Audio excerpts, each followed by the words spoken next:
Hey guys, welcome back to Beyond the Party. It's Lucy, And Beth. and today we're going to talk a little bit about what people forget about, like the little things you forget about when planning a party. Yeah, like things you just sometimes think are going to happen without you thinking about them. Yeah. So before we get started, we have a question. We're curious to know what's one thing that you forgot about, or a couple things that you forgot about when planning your party that you wish you would have remembered. Because Yeah. it happens to everyone. I don't care how much you plan, you're probably going to forget one thing at least. For sure. Yeah. It's how it goes. So, first thing is parking.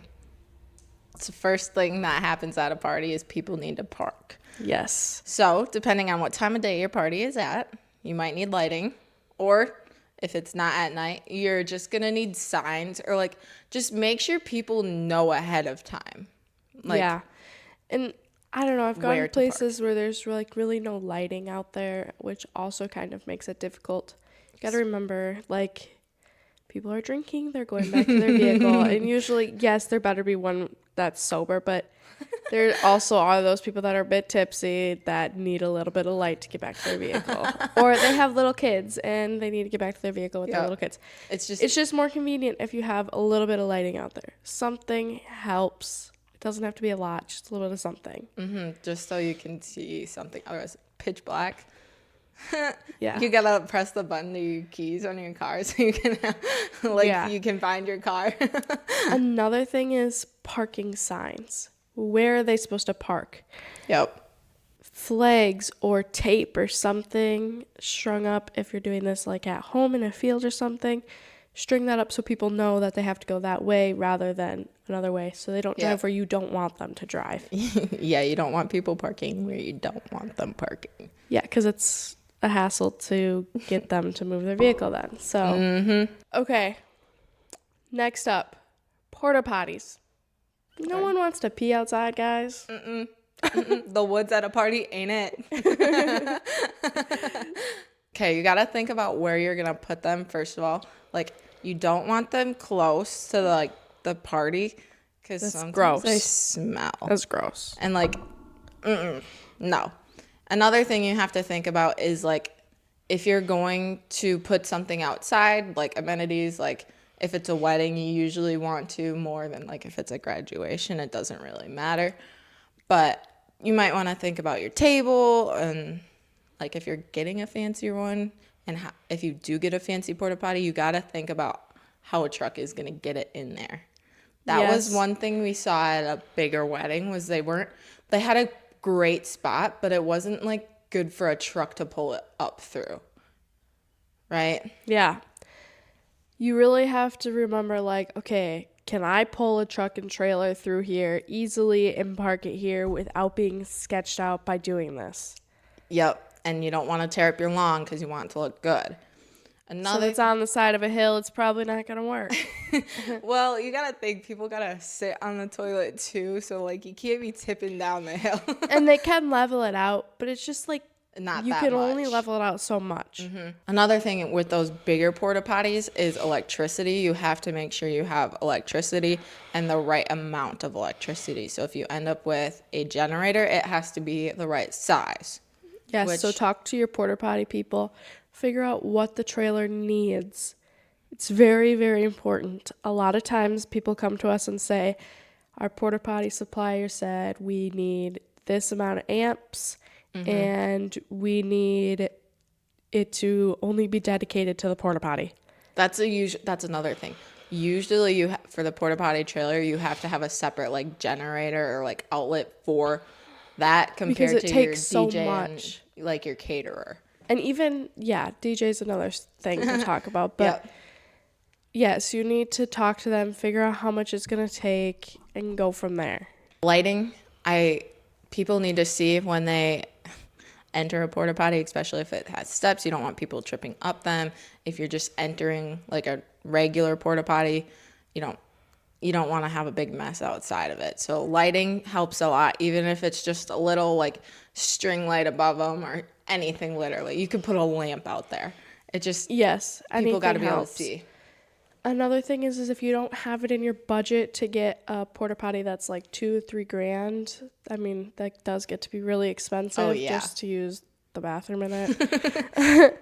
So we have put like little 10 by 10 tents over porta potties before. Yep. And it usually looks fine. It's like usually really cute, actually. You decorate it fine. You can put some chairs underneath there, like outside chairs underneath there, so people can sit there and wait for their turn. Yep. You can put some hand sanitizer, just like little things out there, little things for the girls to touch up their makeup, just things like that. Mm-hmm. It makes it so much cuter. So I know you might not like the look of a regular porta potty that's green or blue or whatever color that's super ugly, but you can honestly make the best of what you can afford. Yeah, and I personally don't mind it. Like if you can decorate it with flowers too. Like there's sidewalls too, so you can like for the pop-up tent that you can cover all sides, and just if you want, tuck it into some trees. Like you can hide it. I mean, as long as you have a sign that says like bathrooms are that way, people will find them. Oh, for sure, yeah. And another thing I did think about was you have to make, if you do have like a trailer or something, like make it accessible to older people. Like it's like they can't always walk up the stairs, so you might have to like explain to them that maybe they have to go to the house or something, or just something for them. If you do older people going in the house, that's not that many. Just don't tell everybody.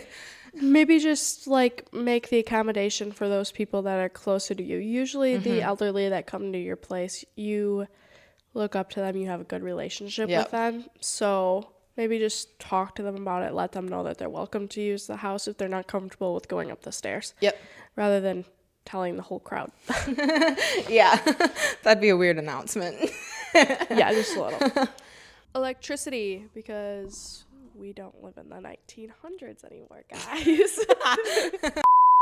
What does it say? I think I should have said 1800s. Next up, electricity, because nobody wants to be living in the 1800s still, guys. It's important. I don't want to live without the electricity. You gotta have lights. People gotta see. Your caterer's gonna need it. Your DJ's gonna need it. Your porta potties possibly need it.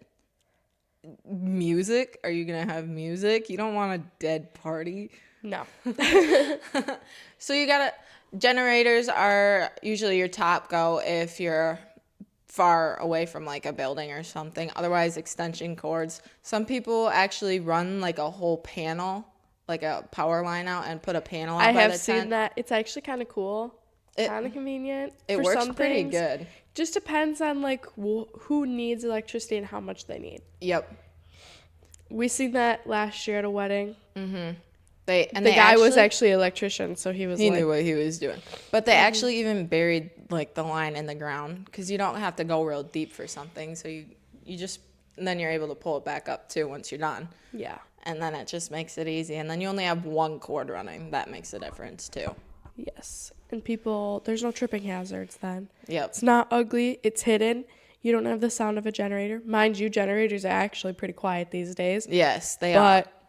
And like, we have mostly Hondas, so like if you put them on the other side of a sidewall, you're not going to hear them. No, they're actually really, really quiet. You will not hear it over your music. It will not buffle your music. No, and even if someone's talking on the mic or something, you still won't hear it over them. It's just too quiet, and like the buzz of like just people being around and like kind of whispering to each other, that covers it up. Yes. Moving on to caterers and like coolers and stuff, you need ice. Plan on where you're going to get that from.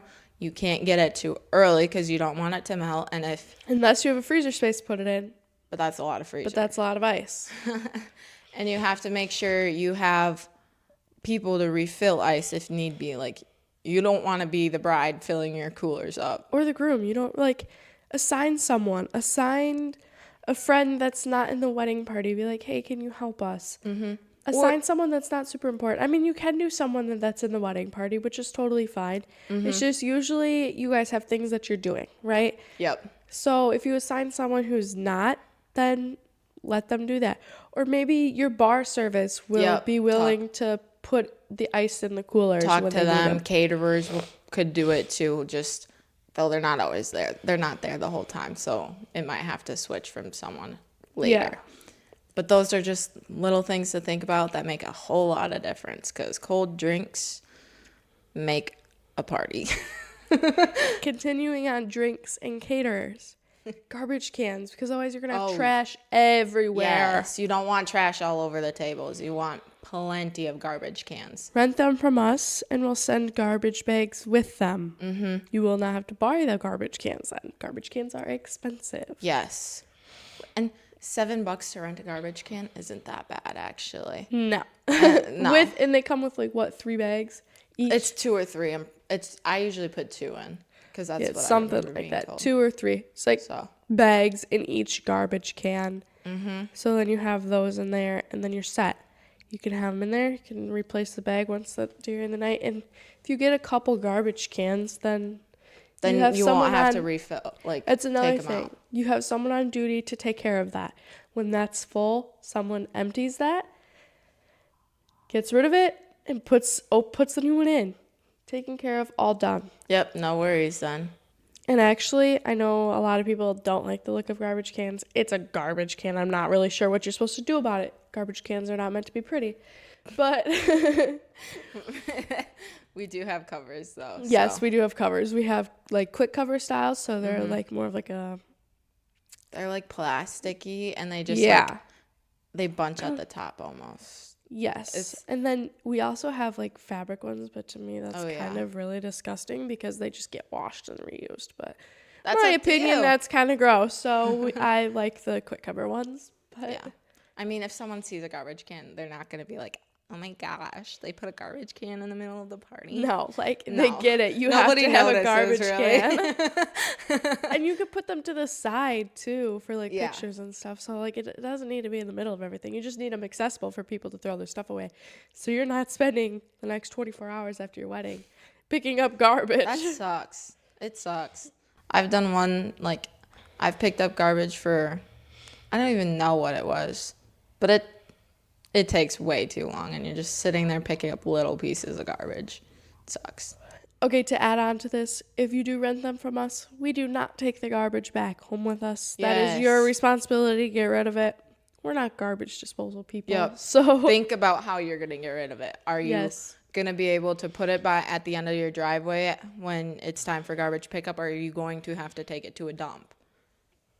Just don't leave it under our tent or with our stuff. Don't leave it in our garbage cans. It's your responsibility. Because if it gets left in our stuff, we take it out, leave it there for you. And if we do end up having to take it back, you will get charged a garbage disposal fee. Yep. Lighting. I know we've talked about lighting for a lot of other things, but you also want to make sure you have enough lighting under your tent or whatever you're using as cover. For globe lighting is our most popular. I would say it's our go-to lighting in a tent. Yeah. If you ask for lighting, that's what we're going to give you. We can do globe lighting in a tent, outside of a tent, around a campfire, around a dance floor that's outside, by your pole shed. We can literally do globe lighting anywhere, anywhere. We just have to have the electricity. We do pole sheds, but not super often. It is a charge. It only depends if it's possible for us. So we can't always do it. It is a charge. So just keep that in mind. We do charge to put that up in your pole tent. Mm-hmm. If you don't have things to put hang the globe lights from, we have wooden posts. You can decorate the bottom with a box. Otherwise, some people put planters around it just to hide the little plate on the bottom, because it's not the best looking. It's brown, but not always the best looking. Yeah, I like when you put the box around them. Not only does the box help them stand a little more sturdy and straight, it's a little more decorative. It's kind of like a cocktail table too, a lower one, but people can stand around and then put their drinks on it. Yeah, you can have the bags, cornhole next to it. You can be playing cornhole. People can set their drink there, whatever. Yeah, it works pretty good. So another thing is parking area. I know we talked about this a little bit, but we do have parking lot lights that they blow up, and I don't really know how to explain them. They do They do glow, like and then they glow they up, do, and like they the do fabric blow that up and blows then up. they glow, and then There's like a little generator on it, so you don't have to run power to and them. they're on a cart. Actually, they're not ugly. Beth could add a clip in. They are a little, but it's They're a parking lot. They're so really it doesn't not. matter. I've seen worse. That's true. I've seen worse. It's a parking Some lot, parking. so it doesn't really It's matter. it's not like a construction parking lot. Yeah, light. that's true. It's like they do have red on them, but when they're glowing, you really can't tell. No, they're not that bad from a distance either, so No. it's not gonna ruin anything. And like you could add 2 of those in your parking lot, and it just gives lighting enough for people to get there. Yep. Rather than running strands of light down like a fence or something, because that's a lot, and that would actually probably be more expensive than a parking lot light. So one thing is, you want to make sure your fireplace, if you do plan on having a fire, for us, you have to be like, we just updated this. It's now 200 feet away from the tent. The fireplace has to be. Because if you have ashes coming down there hot, and if they touch the tent, they'll put like a hole, and then it makes stars. We can't have that, because then it leaks. So that's for all tents or just for pole tents? All or for tents. sailcloth tents? It's all tents now. Oh. It used to be 60 yards. 60 feet. 60 feet. It's 200 now. It's in the contract. So, alrighty. Thank you for joining us. Bye.